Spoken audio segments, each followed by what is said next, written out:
C'era avuto un pomeriggio, che morivano fame e freddo. Una sera, tanto era la neve che menava, hanno portato di un buon cristiano forte tuzzolava. Quando il padrone l'aveva aperta, qualcosa ci ha cercato per non morire fame e freddo. Venuta a compassione, ci ha regalato una coperta e il pane dei feddoni. Alla vista un bello fugarone, ha cercato se si poteva mettere vicino al carbone. E il padrone, con la mano sopra la coscienza, l'ha fatta tra sé a Dio riconoscenza.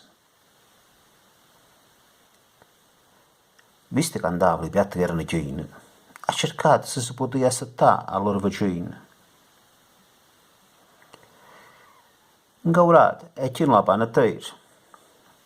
In una stanza, in un letto vacante vero, senza vergogna.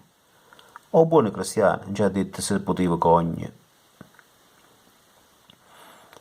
Le buone maniere che in dalla casa non mancavano. Già andato a letto e mise dei coperti. Quando già si è riuscito a curcare, la figlia del padrone ha visto passare, senza tanta cerimonia.